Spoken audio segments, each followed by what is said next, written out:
Hey everyone, welcome to the April AMA session here at RentPrep. I'm Andrew Schultz. I am the community manager here at RentPrep. I am also a licensed real estate broker here in the state of New York with about 14 or 15 years of experience in the property management and rental property industries. As I mentioned, this is our May AMA session. If you're watching us live on Facebook, feel free to say hello. We do have Josh monitoring the comments on the back end. We're going to go ahead and add him into the stream. How are you today, Josh? I am doing well. It is a beautiful day in Buffalo, New York. It is a beautiful day in Buffalo, New York. It's actually, the weather here is finally seeming to have broken. We were dealing with some pretty nasty, winter did not want to end here this year. Yes, it has been good. I've been getting out there golfing.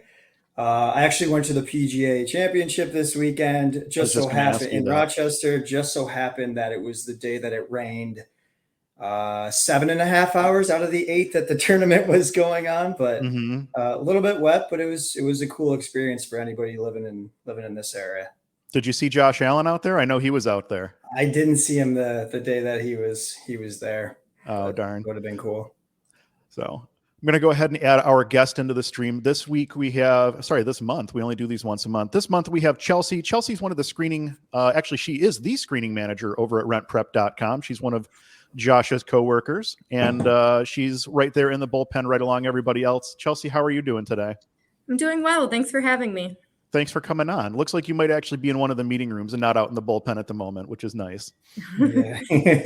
I don't know if we'd be able to do the AMA if we're out on the we floor. Would get at the very least we'd get a copyright strike because you guys normally have music on the floor. So it's a fun work environment, but it's a good time. Everybody gets stuff done. Well, and I don't know if people realize I'm not in the RentPrep offices. I very seldom am over there unless there's a meeting or something like that. I do these from my office. And then Josh, I know you guys, you're kind of on one side of the RentPrep office and there's 2 suites there. And then Chelsea's in probably one of the meeting rooms or something like that by the looks of things. But it's a pretty substantial office. How many people are working in the office now? Are we up to 14? I think we're up to 14, right? Yeah, because we're full. We're full.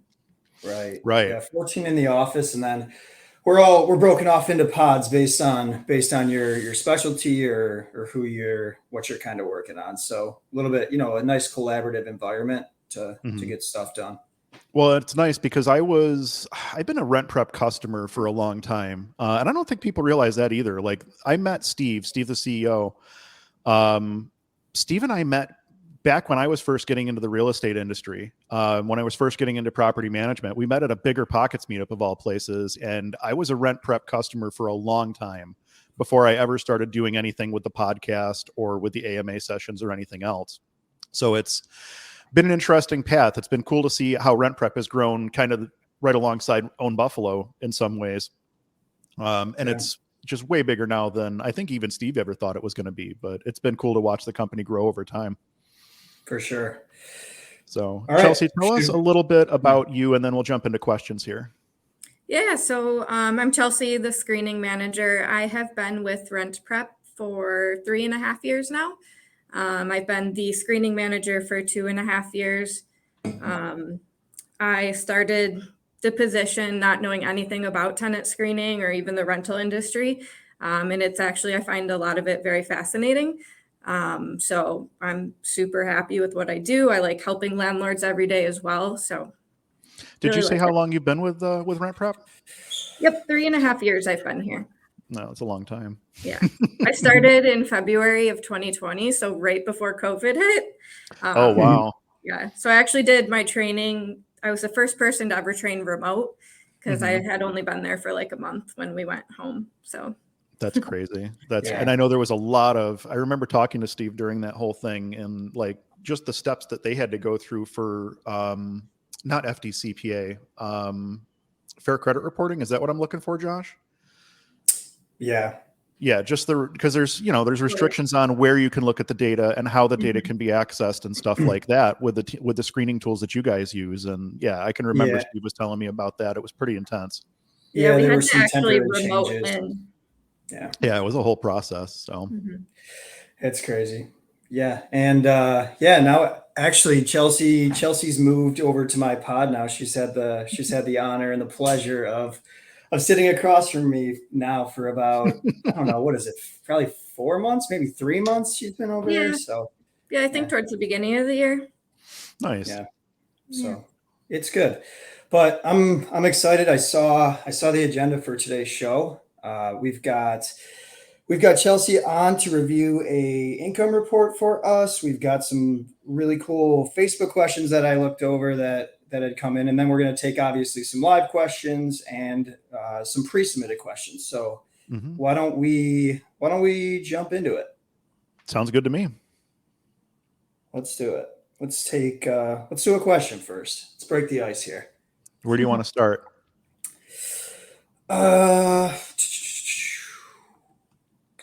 Hold on. I got my handy dandy. You got your cheat sheet? Yeah, I got too many tabs open. You know me. I understand.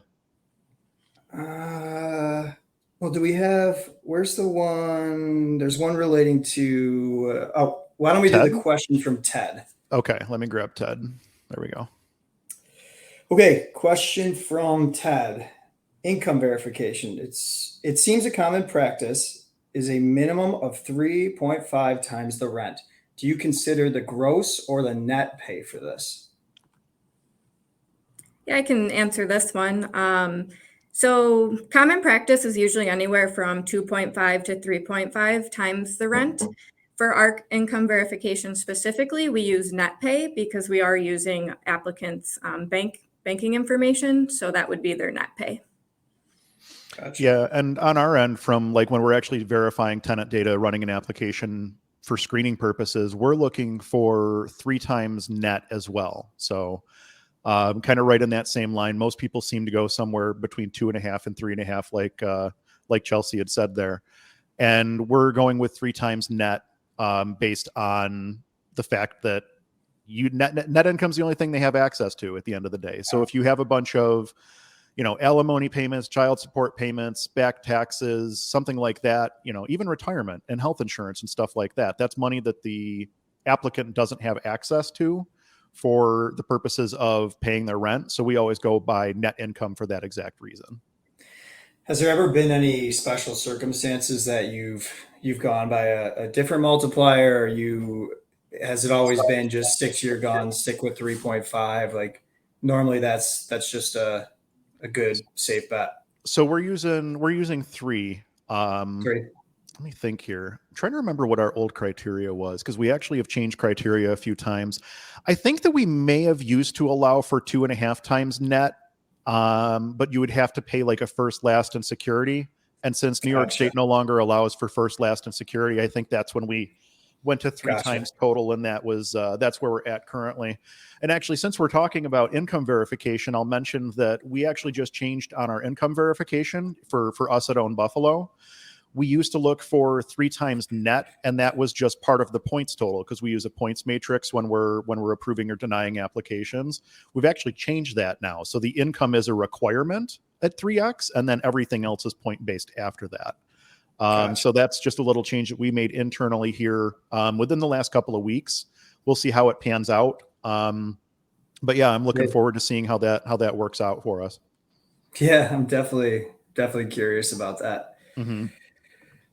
Okay, cool. So since we're talking income verification, why don't we, Chelsea? I know that we have a sample RentPrep income report. Why don't we take a few minutes for our viewers and run through that and review it?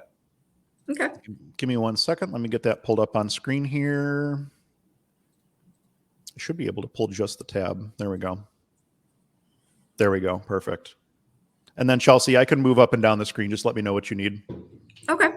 Yeah, so this is a sample report of our income verification report. This is actually probably my favorite product that we offer, just being that it is accurate with the capabilities of technology nowadays. There's a major concern for fraud or someone giving fake pay stubs or bank statements.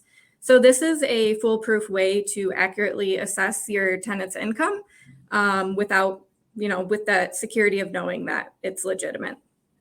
Let's see.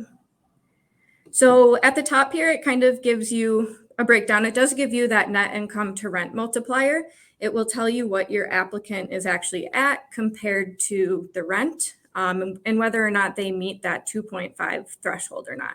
So to the right there, you can see that they have the monthly rent, which is what, as a landlord, you would enter in. And then it takes the recurring monthly income from the report and it totals it up there at the bottom so you can see that.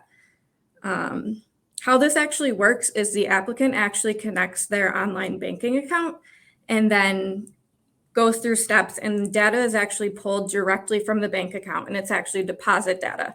So you can see that net income that is coming in there. And then this is the net income summary. So it just gives you a breakdown of how much money's coming in over the past 12 and 3 months. And then it breaks it down by recurring versus non-recurring.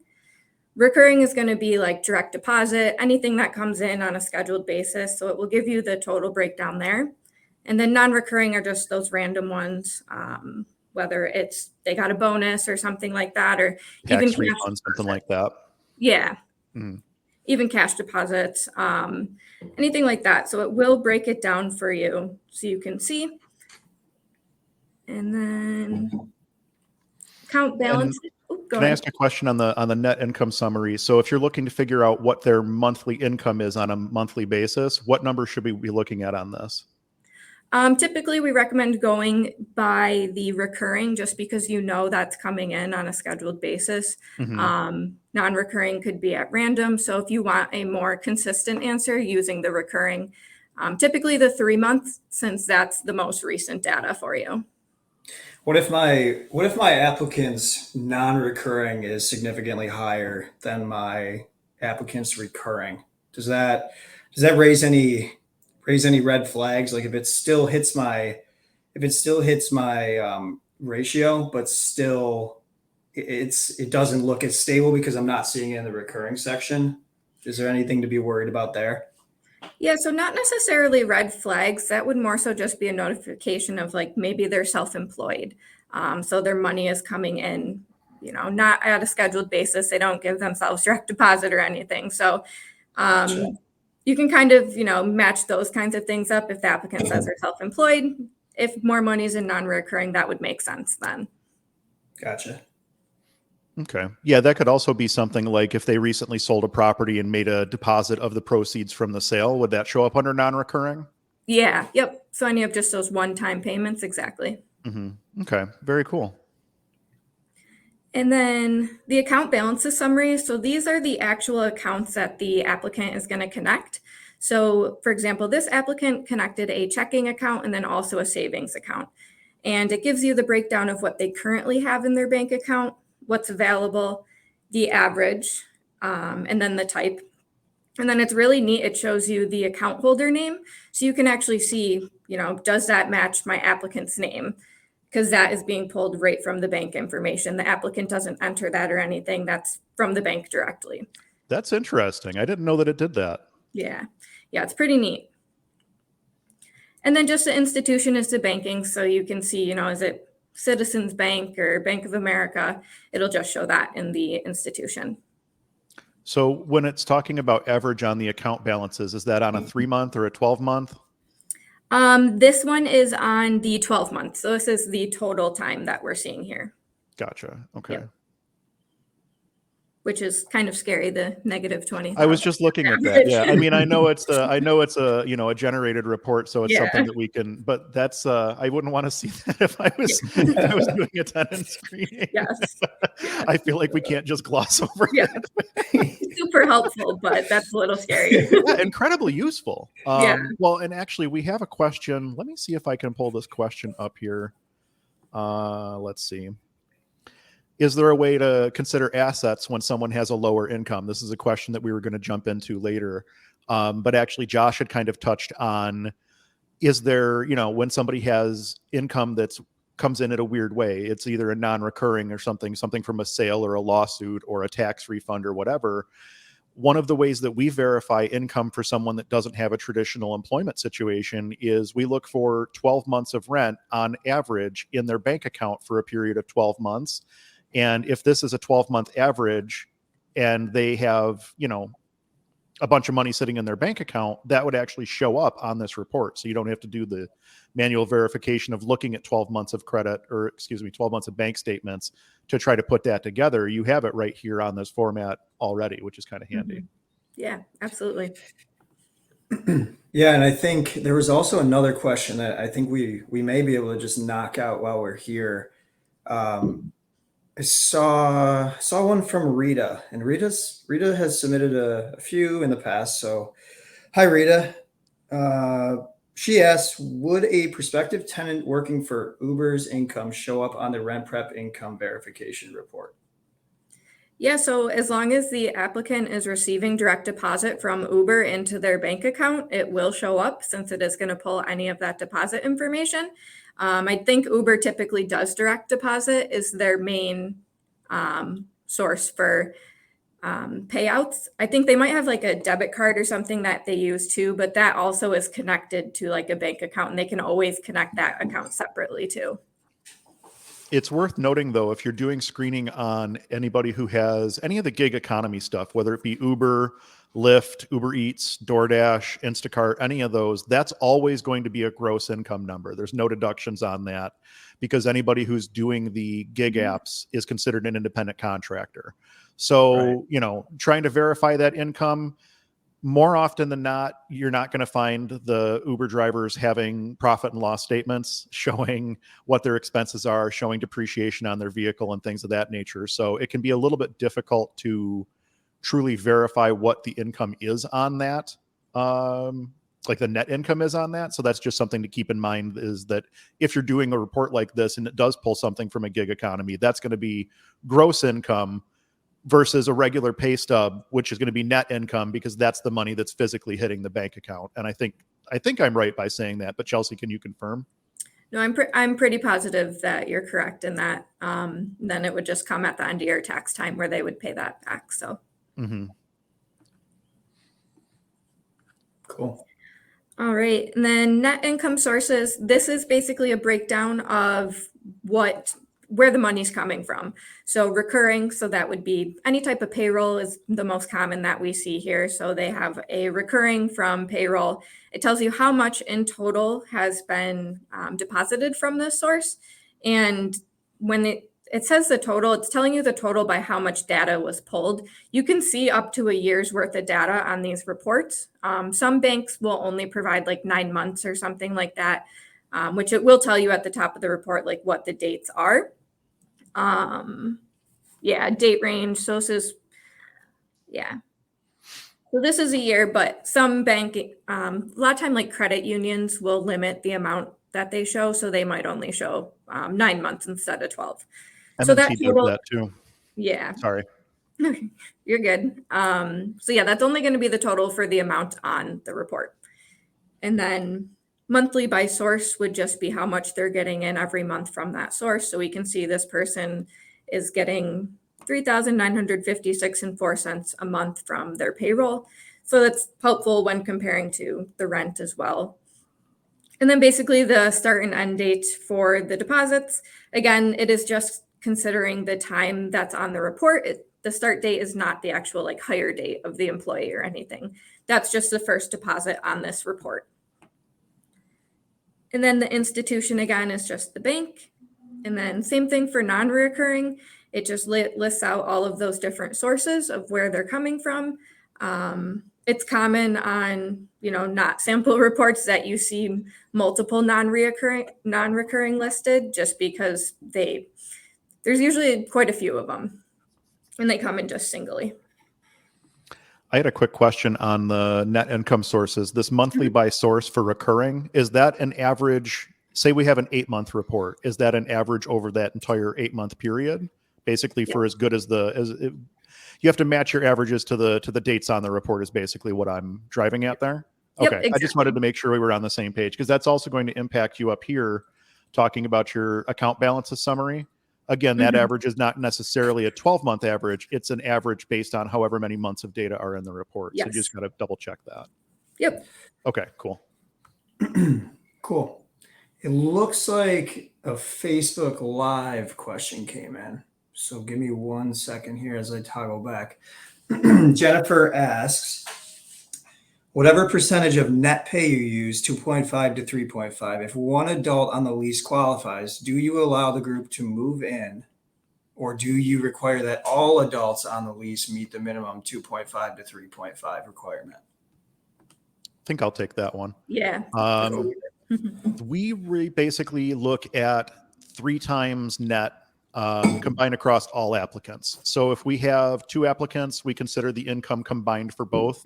If only one person in the household is working, we're working off of that person's income.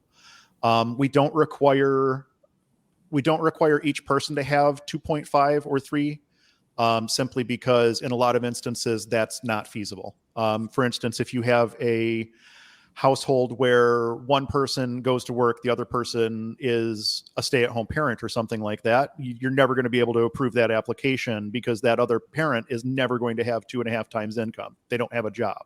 Right. So we look for a total of 3 times net across all of the applicants, and we combine the income for all applicants. Yeah, that makes sense. Cool. And then go ahead. Just the last section on here, it's just each individual deposit you can see.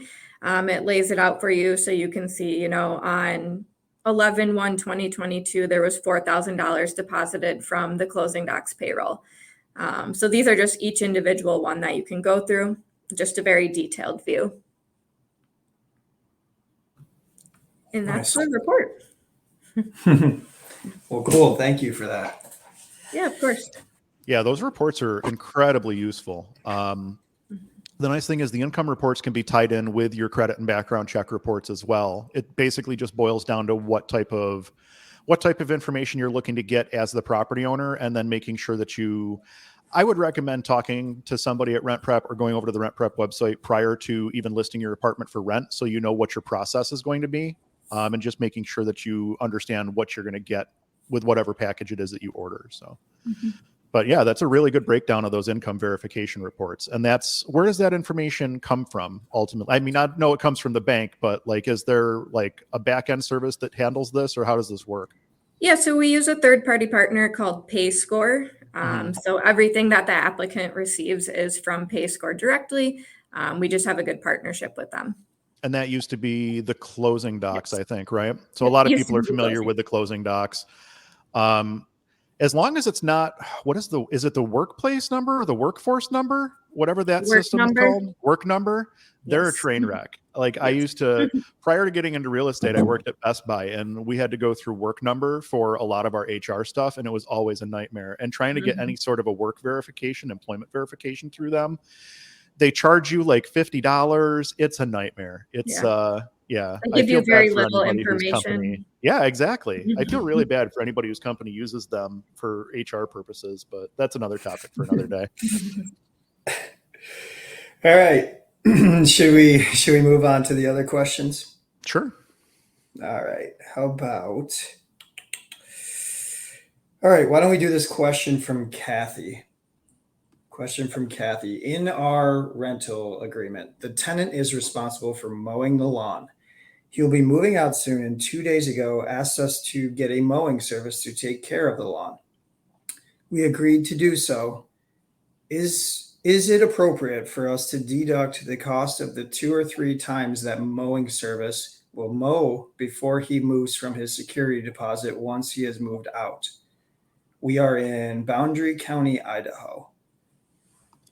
I would probably, so I'll back up. Yes, you can charge this against his security deposit if he leaves the lawn uncut when he moves out, because he's responsible for the lawn care of the property. Right. If he wants a lawn service during the last little bit of time that he's living in the property, my recommendation would be charge him on the front end for that, whatever the cost of the service is going to be, rather than trying to charge it against the security deposit at move out, because the security deposit should be used for damages, not for recurring services. So if you walk in there and find that refrigerator in the unit is destroyed. Well, that's going to eat a pretty substantial portion of the down payment, or excuse me, the security deposit. I'm going to assume you might not have money left to cover the lawn care service after you look at all the damages inside the unit. So whenever there's a recurring service like that, and we have a couple of these that we handle the lawn care service for a couple of our single family tenants because they just don't want to be bothered with it. But they pay that with their monthly rent. So they know what the cost of that is. They pay that with their monthly rent on the front end, so that we don't have to worry about chasing them for money at the time of move out or something like that. Yeah, that makes sense. That said, though, if the tenant leaves the yard looking like garbage when they move out, absolutely, you can charge them for the lawn cut or whatever needs to be done to get the lawn ready if that was part of their responsibility and it was in their lease. Right. Cool. All right, on to the next one. Question from John. Hello from Wisconsin. Curious how y'all would handle this. Co-applicants, together they meet screening criteria, but I'm stuck on the credit score. I require a minimum credit score of 600. He has 741. However, the co-applicant doesn't have enough credit history to generate a credit report or credit score. He is curious how we would handle that.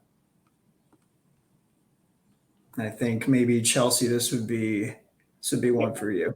Yeah, I have a little to weigh in on this. Not having enough credit history to generate a score isn't necessarily negative.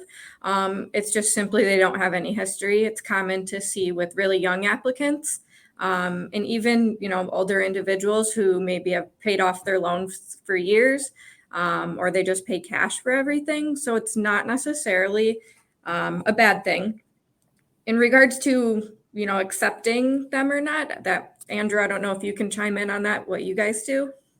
So with something like this, sorry, I'm pulling the question up so I can look at it. They meet the criteria. One has a 741, the other doesn't have a credit score. Kind of like what you had said, Chelsea. I know a lot of times, especially when we had student rentals that we were managing, we would always tell students, or really any applicant, we would rather see no credit than bad credit. If somebody hasn't established credit to me, it means that they're either not in a position where they want to establish credit or something along those lines, especially with college kids, because they're bombarded with credit card offers at this point. But realistically speaking, if they don't have bad credit, that actually says a lot more to me than someone who has no credit.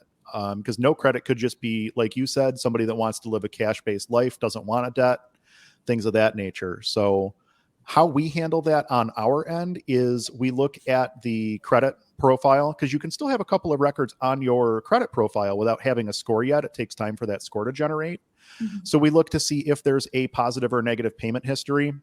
And we kind of look at that to see if that's going to give us some indication as to how they are one way or the other.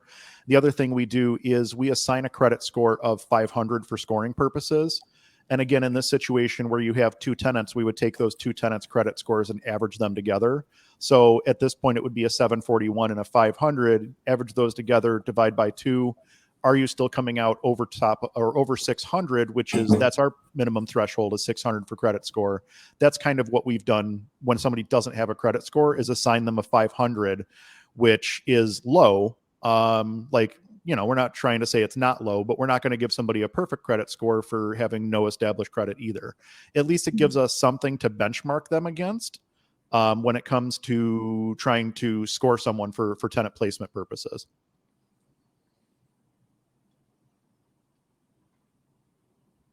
Josh, you're muted. Yeah, welcome back. I don't know why. I don't know why I'm muted. But all right, well, let's move on to the next one here. All right. How about question from Navin, if I'm saying that correctly? Hello. Any risks renting to international students? Sponsor is maternal uncle who gives money every month. He lives in Dubai.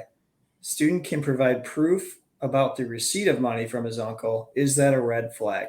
I don't see how one can run a background check and check the reliable source of income with no jobs. Couple recently came to the U.S. Has anyone have dealt with a situation like this? Any information is appreciated. In regards to the background check portion, there really isn't a way to run a background check. There is international screenings offered in some places, but they are very costly and they can take up to like a month to 2 months to come back. So they're very hard to run. We only run nationwide here, but yeah, you likely wouldn't receive anything anyways if you were to run like a US nationwide search, just because they don't have any history here. Yeah. And we had this actually pop up last year. We had a international student. Actually, I think they were from Dubai now that I'm thinking about it. They had an international student last year that they were trying to get an apartment and wanted to know how we actually go about screening for that on our end. And directly, I'm actually pulling this directly from my screening criteria, which is basically the guide that we use when we're screening. International students engaged in a program in the U.S. must provide the affidavit of support, either the sponsor or student's bank account statement, photocopy of the student's passport, photocopy of the student's most recent U.S. visa, photocopy of the I-94, photocopy of most recent U.S. port of entry stamp, photocopy of current and all previous I-20 forms and or changes of status approval, and we'll need a cosigner who can meet all of the cosigner requirements. And all of our cosigners have to be able to show 4.5 times the rent in income, and they have to be in the United States. So essentially, I understand that was a mouthful. There's a lot going on there. but really what it boils down to at the end of the day is we're not going to accept an international cosigner because we have absolutely zero way to do anything in the event that the tenant defaults.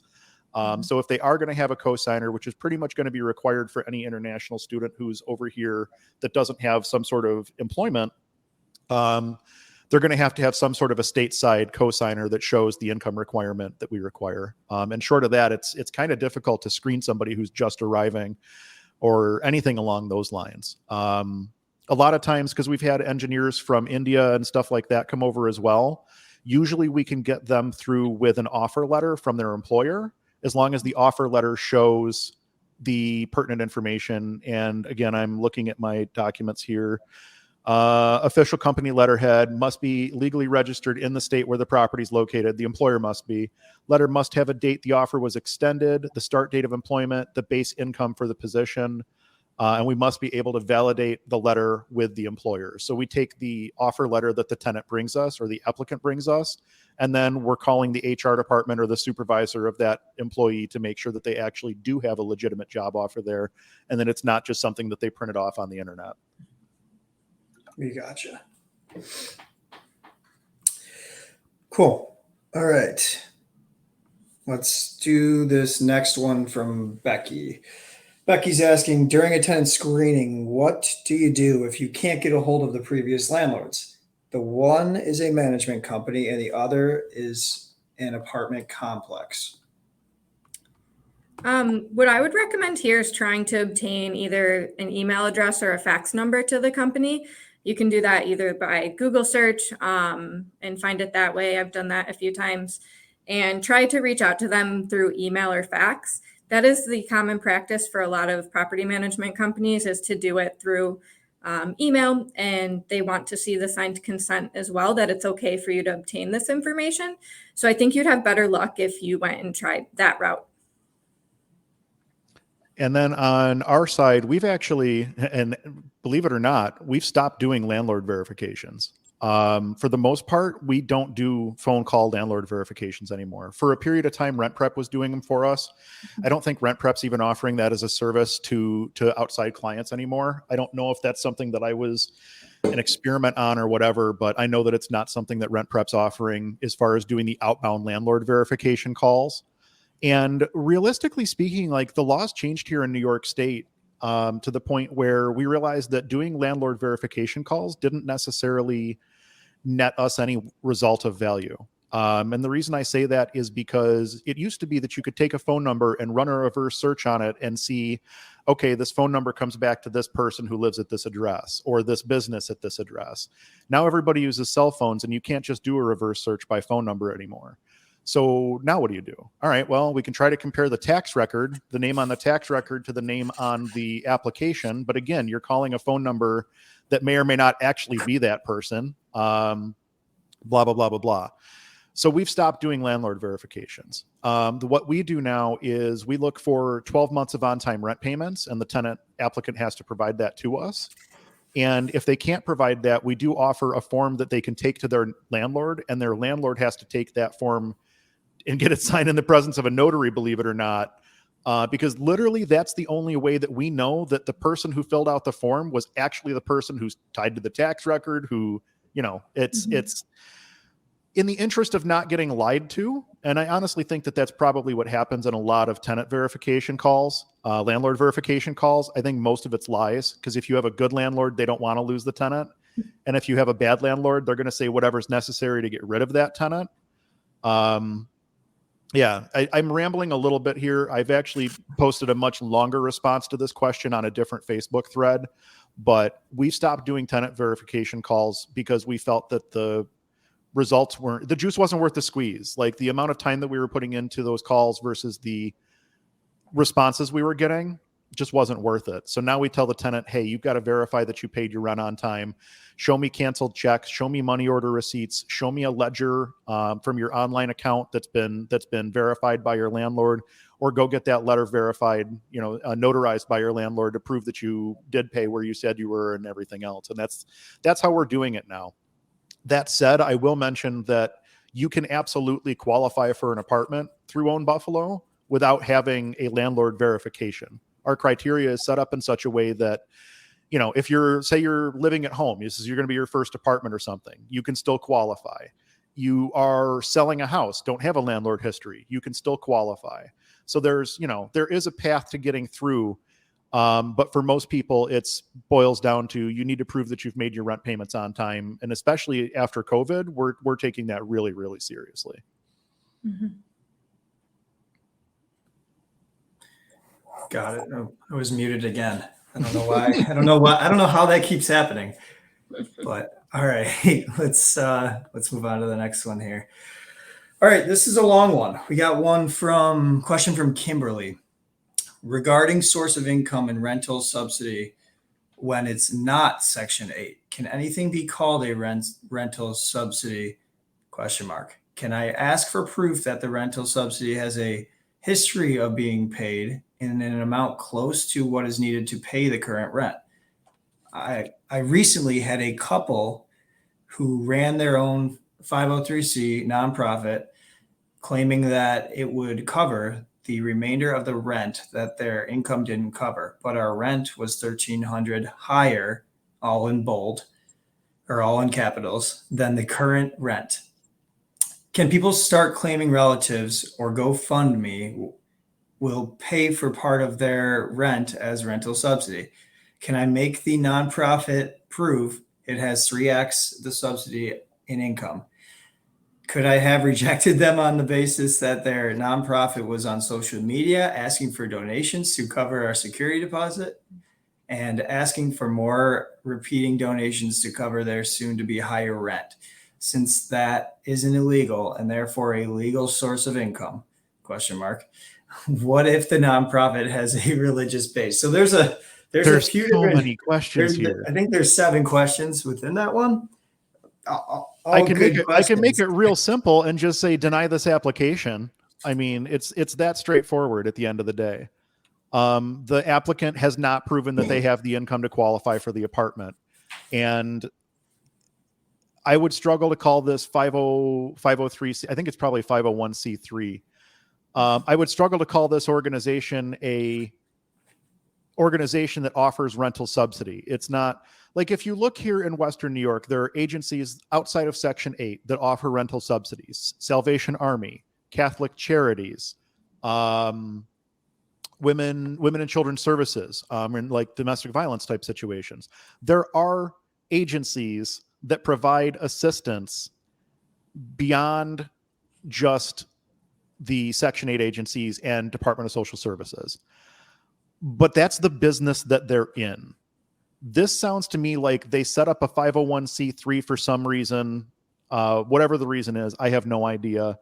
And it sounds like they're basically trying to use this as a way to either hide income, or I'm trying to be very cautious with the words that I use here. I'm not going to go too deep into this, but something stinks. And when you're dealing with like this 501c3 or whatever the situation is, generally speaking, if it's an agency that's providing long-term housing support, there's going to be paperwork that would go along with that. They're going to want the landlord to do a W-9. They're going to want the landlord to sign some sort of an agreement that this company is going to pay this amount on a monthly basis for these tenants. And realistically speaking, the agency should be engaged in long-term support. I've seen situations where perhaps a church or something like that will help subsidize someone's rent. Generally speaking, that's short term for a month or two, or helping with a security deposit or something like that. I don't know of a lot of organizations that are not full-time in the business of providing housing assistance that are offering a situation kind of like what we're talking about here. This just feels to me from top to bottom like there's some sort of a scam going on behind the scenes. Yeah. I would deny this application simply because the applicant can't prove that they have sufficient income. Let me look at this again. People start claiming relatives or GoFundMe will pay part of their rent as a rental subsidy. No, because that's not verifiable income. It's a lawful source of income. Getting money from someone else is a lawful source of income, but not if it's not consistent. I would just deny the application and move on, to be honest with you. I feel like this is one of those situations where someone's just trying to find you. Yeah. I would say be cautious. I would tell Kimberly to follow every single rule when it comes to issuing out your adverse action letters and stuff like that, because this just feels like one of those type of situations where someone is trying to take advantage. Right. And I might be completely wrong. Wouldn't be the first time, but this reads to me like the start of a bad eviction case. Yeah, no, for sure. All right, on to the next one. We have a question from Kelly here. This is another longer one. So bear with me as I read through. Talk to me about credit scores for tenant screening. I have my first unit up for rent, C-class neighborhood. Every single person that has filled out my pre-screener or Zillow application does not meet my credit score minimum 640. I know I should stick to my requirements to avoid issues down the road. Is it even possible to find tenants with credit scores at 640 or above in C-class neighborhoods? Are they unicorns, or should I have a lower credit score requirement? Would love to hear your thoughts and opinions.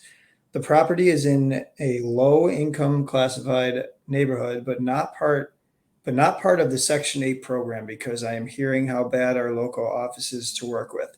Otherwise, I'd absolutely consider accepting a voucher. For this one, so obviously credit scores are important to look at and everything, but what I would recommend here is looking at the report a little bit deeper and trying to understand, why their score is the way it is. There's a lot of factors that are taken in when configuring a credit score. It could be things just, how long of a credit history they have. If they only have a couple years of history, that could negatively impact their score, but they could have, a perfect payment history for those 3 years. So I'd look a little deeper at their report and see what's their payment history like. Have they had any late payments? Do they have anything in collections?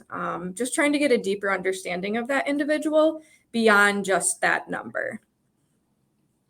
I actually sat in a lunch and learn session a couple weeks ago, and the guy was talking about how credit works and things of that nature. And he mentioned that there are 27 different criteria that can impact your credit score. Mm-hmm. And payment history is one of 27 criteria. So credit score can be impacted by so many different things, and none of us know what the secret sauce is. Fair Isaac keeps that pretty close to the chest.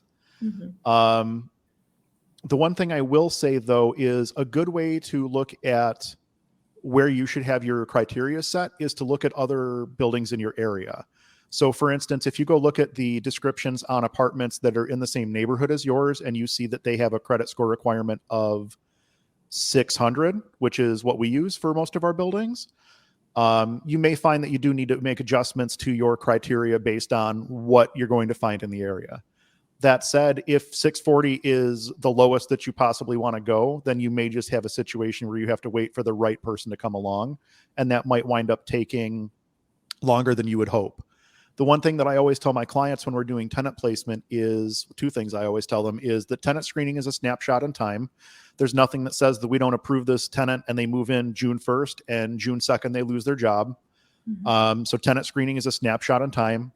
And the other thing that I mentioned to them is that when you are screening tenants, I would rather let your apartment sit vacant for an extra 30 days than put in a tenant that doesn't meet our criteria, because our criteria meet fair housing guidelines and our criteria lead to a low eviction rate.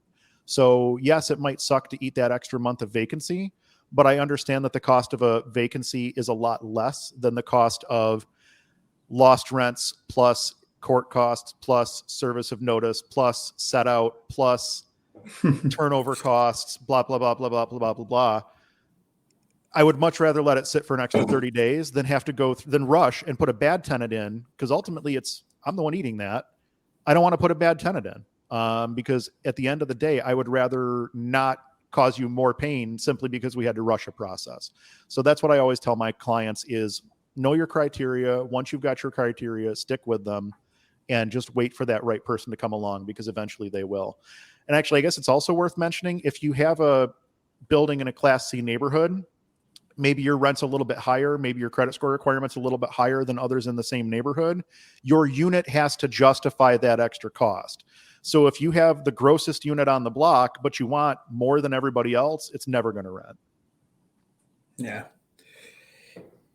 Good. All right, on to the next one here. Question from Max. Lease with husband and wife expired a year ago. After that, they both signed an extension for a month-to-month, and during the past year, they separated. Now only one adult is in the house. Can I just have the one person sign the extension to continue month-to-month with the increased rent? Question mark. I would not do it that way. I would actually... Would you have to redo that agreement? I would do a fresh lease anyway, to be honest with you. And typically we do fresh leases on a yearly basis anyway, because we actually have our lease reviewed and updated by an attorney on a yearly basis. So generally speaking, there's language changes. So we want a fresh lease on every lease renewal anyway. That said, in this particular instance, you have a situation where there was a husband and a wife. There were potentially two incomes coming into that household. You may want to rescreen this application to make sure that the person who is still remaining in the home has sufficient income to cover the costs. If they broke up and split apart, 2 months into the lease renewal, and you've not had a single later missed payment or anything like that between then and now, maybe you can skip the rescreen. But realistically speaking, in a situation like this, you're almost dealing with a brand new tenancy. So what I would probably do would be, if one of the parties has moved out, you should probably try to get a signature from that party that they're no longer living there. And really what I would like to do is get a new lease with just the people who are living in the unit on that lease, so it's crystal clear as to who's living there and who's not. Yeah, so I came across a question that was almost similar to this when I was looking through the Facebook group today, and it was very similar setup. I believe it was still a month-to-month, but it was a woman that had been living in the property or maybe it was a year lease. A woman had been living in the property, but her son was going to move into the property with her, and they were asking, should they do an addendum to the current lease that was in play, or should they do a completely new lease? And it looked like the son, there wasn't an age on there, but it did seem like the son was either in their 20s or 30s. Mm-hmm. So yeah, they were asking does it make sense to do an addendum? Should I do a completely new lease? Like, I guess you would kind of take into consideration some of those factors as well with the income, but I guess maybe if you don't know the age of the son, it might be, are they younger? I'm not. Yeah, really sure. I mean, if they're under 18, they can't sign the lease legally anyway, so they would just be considered an additional occupant. But if they're over the age of 18, at that point, I would say they should probably have a credit and background check run and be run through a screening process, just the same as anybody else. Yeah, and then you think it would matter? Does it matter to do an addendum to that lease, or just do you might as well just do a completely new one at that point, right? Is it the end of a lease term, or what are they doing? I think it was towards, again, I glossed over it. I think it was coming up on the end there may have been a couple more months left in the lease term. I'd probably just do a new lease at that point. Yeah. Kind of the same thing we do. Like if we have somebody that's subleasing an apartment out, which doesn't happen super frequently, but every once in a while, if there's less than 6 months in the lease term remaining, more often than not, we want the person who's going to be subleasing to let's just sign a new 12-month lease. We'll let the other person go. You can take over, effective whatever date. And then that other person is kind of off the hook. They can move on with their life. And we just have one tenant that we're dealing with instead of the tenant and then the subtenant. Yeah, back in it was actually only a couple of years ago before I had my house, but back I had two buddies. There was one vacant room in this apartment they were renting, and I needed one more year of living in an apartment, and it was a cheaper option than getting my own place. So I ended up moving into this apartment in the final room that was available, and we were 3 months out. They were 3 months out from finishing off their lease. And rather than just making an addendum to the lease, the landlord just ended up, we rewrote the lease agreement and just did another year from that date. And I was on the lease. Well, and not for nothing, from the landlord perspective, that's the ultimate. Like, because now you know that you have a new lease for the next 12 months. Right. So that's a really good situation. You're bringing your lease dates forward a little bit, but if you know that you have a lease that's locked in for the next 12 months, as a landlord, that's not necessarily a bad position to be in. No. And they did all their due diligence too. They did credit checks and income verifications. They did all that too to make sure I was a good tenant. But yeah, they just ended up scrapping the last 3 months and redoing the lease to be another year. Works out. But yeah, for sure. Okay. We kind of already covered this one. We had a question from Ronnie. Just I'm going to rephrase this a little bit, but Ronnie asked, what are the potential consequences for landlords of renting to tenants with insufficient income? And I think really the motto of today's AMA has been, make sure you're checking income. Mm-hmm. But I think maybe the question, Andrew, if you have like a story or something of somebody getting burned because they haven't gone through with an income verification or anything like that. I can't think of anything specific tied to that necessarily. But I can tell you, like, anytime, have a written set of criteria, whatever your criteria are. And there's a million different places that you can figure out what your criteria should be. We've talked about pretty much every criteria that I use in this AMA. You could probably figure out my selection criteria just from watching this, but whatever your selection criteria are, make sure that you're sticking to them. And when you have something, I talked about income, for instance. Income used to be either a 2 points or a 0 points on our scoring rubric, if you will. And we realized that income can't be part of the equation. Income needs to be either you meet this requirement or you don't meet this requirement, because it's so critical, especially with rents going up, that the income piece is in play. Because without the income piece, none of the rest of it really matters. If somebody doesn't have enough money on a monthly basis to pay the rent, they're never going to be able to afford that apartment. So if you're renting to someone that has $500 a month in income more than what your rent is, you're evicting that tenant. I guarantee it.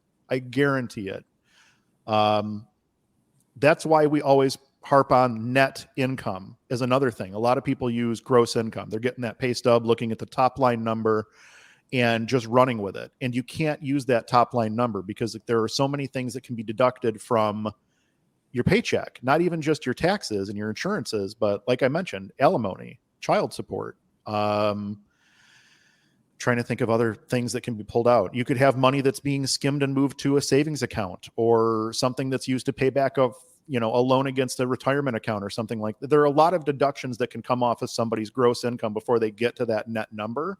And if you're not working from the net number, you're not working with a true equation. You really don't know how much that tenant has to work with, that applicant has to work with, which can cost you thousands in evictions. So I guess as far as potential consequences, I would say the potential consequences, you don't get paid, which obviously nobody wants. And I think that the simplest way around that is to make sure that you're doing your tenant screening the way that you should. Right. No, that's good. All right, what do we got? 155. We probably got time for one more here. I'm gonna go. We just had one come through the Facebook group here, and this one is a question from Katie. I have a small situation I would like, and this one's not in the deck, Gotcha. Andrews. This one's going to be off the top here.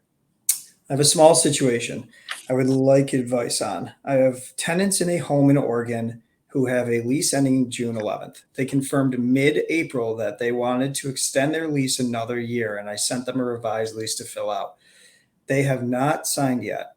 They told me they have just been busy and need to review it. In addition, their rent is currently 10 days overdue. They advised it would be a little overdue you could stop right there. You could stop right there. Start the eviction is the answer to the question. There you go. The answer to the question is to start the eviction. The end of the question is, at this point, would you proceed with the eviction? Yeah. If they pay tomorrow and sign the lease renewal, should I also sign or serve them a 30-day notice? So, all right. So we're missing a little bit of information there on like what the tenant's payment history is. Is it the first time they've been late or whatever the case may be? But honestly, from where I'm sitting, so here in the state of New York, the laws changed a couple of years ago with how eviction process works and things like that. And essentially the tenant has up to the day of set out to bring their rent account current and completely disregard that eviction proceeding. So you can literally go through the court and get your eviction awarded to you and show up the morning of with the marshal service for the set out. And if the tenant has certified funds or cash for the amount that's due on their balance, you have to accept it and you have to set that eviction aside.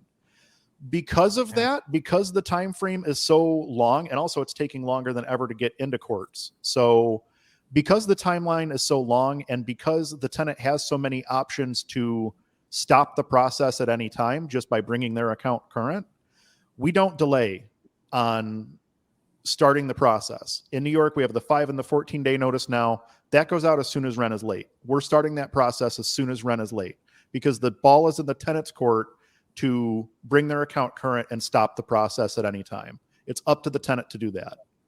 Yeah. Now, going back to the situation with the outstanding lease, in that kind of a situation, they said that they presented the lease like mid-April and now the lease ends at the end of June. Yeah, let's see. I have tenants in a home in Oregon who have a lease ending on June 11th. They confirmed mid-April that they wanted to extend their lease another year, and I sent them the revised. Yeah, so they sent them the revised lease. It looks like mid-April. Okay. I probably would not have waited that long, to be honest with you. And again, that boils down to the laws here in New York State. You have to give 30, 60, or 90 days notice, depending on how long the tenant has lived in the property and things of that nature. So from where I'm sitting, it would be a situation where I would probably want to get that ball rolling sooner rather than later. If I presented you with a new lease and you haven't signed it, I'm giving you termination of tenancy notice before that 30, 60, or 90-day time frame begins. Again, doesn't mean you can't sign your lease and renew your lease for another year, but I need to do what I need to do on my end to make sure that at the end of the day, I can continue to operate the property the way that it needs to be operated. And if you're not going to commit, even if you tell me you need month to month, but if you're not communicating at all, and if I'm sending paperwork and you're ignoring it, you're going to get that termination of tenancy notice. And then it's on you to step up and actually do what you need to do to make sure that you still maintain your apartment. Yeah, so it does look like Katie, she stated in here, I'm going to talk with them and an attorney tomorrow. This is the first time they have been late to pay rent, but it does make me nervous about the lease renewal. So yeah. I mean, one late rent payment is not enough to stop us from renewing a lease. I think our criteria is now more than 2.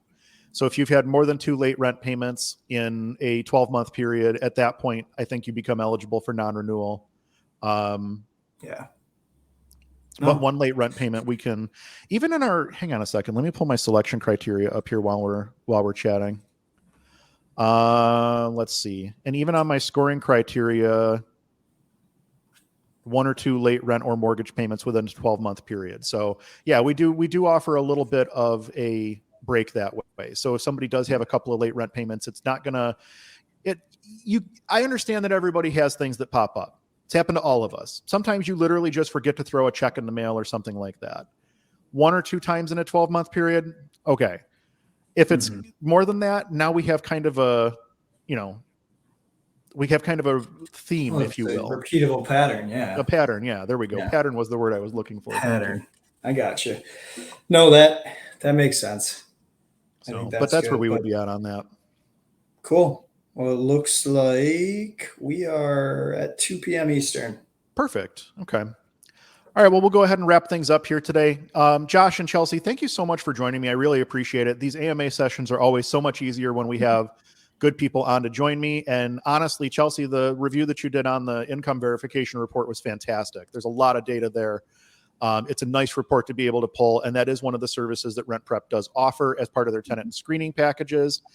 All of that information is available over at rentprep.com. Either of you guys have anything that you want to pop in, last notes here? No, thank you so much for having me on, though. Thank you for joining me. I would say good job, Andrew, for getting it posted right to Facebook, Facebook Live. So we aren't 20 minutes. We aren't 20 minutes into the show, and we realized we didn't have it going on Facebook. I felt so bad about that last month. Yeah, but no, we're good. This month I made sure that Facebook was going, and it showed live before we even started doing the broadcast. So we're in good shape that way. And I think we'll do more of this kind of structure. I think last month we had Katie on, who's our senior screener, to review a TransUnion full credit report. And then obviously we've got the income report Chelsea just reviewed. So I think, these guys are the experts, and this is, I think this is valuable content. So hopefully next month or the month after, we'll get another RentPrep screening team member on to review some more information or a tool. Absolutely. And actually, I'm going to pull up the YouTube page real quick, because I feel like we should pimp some of our recent YouTube videos in case everybody's not aware. Give me 1 second. I'm just going to do a quick share screen here, and we'll do the RentPrep YouTube page. And I'm going to go ahead and close that. So actually, we had a video, the ChatGPT video. I'm really, really happy with this one. If you guys haven't had a chance to check this video out yet, let's get a little bit different. That was a terrible, terrible pause. That starting face you had. Yeah. If you guys haven't had a chance to watch this video on ChatGPT yet, it's so interesting what AI can do in the landlording and property management space. I run through a listing description for a vacant apartment. I run through a handyman help wanted ad. I run through a driving for dollars letter. And then I think I had a noise complaint letter or something like that we did. It's amazing what AI can do in the real estate space. There are a lot of people in the property management space that are talking about AI and what it can do and how it's going to change the industry. That video was literally a very, very surface scratch into what ChatGPT can do. But if you guys haven't had a chance to check that out over at rentprep.com. Nope, youtube.com/rentprep. Yes, youtube.com/rentprep. And there's a ton of video content over there. We're dropping a new video once every other week, I think. Yes. Yeah, we are. And then, don't forget too, we've got the landlord form bundle. We've got that available on the RentPrep site, which has over, I think it's 62 forms that are common templates that landlords in any area can use. Now, none of them are state specific, but you can, in hand, you can use those forms with, ChatGPT, get them to customize what we already have built out. There's a million different things you can do, but check the videos out. The YouTube videos have been really interesting lately for RentPrep, and obviously head on over to our site for more information on anything regarding tenant screening or even just landlord information. Very cool. Thank you guys so much for joining me today. We'll see you guys again next month for our June AMA. I'm Andrew Schultz for Chelsea and Josh and everyone over at rentprep.com. Thank you all so much for joining us, and we'll talk to you all soon.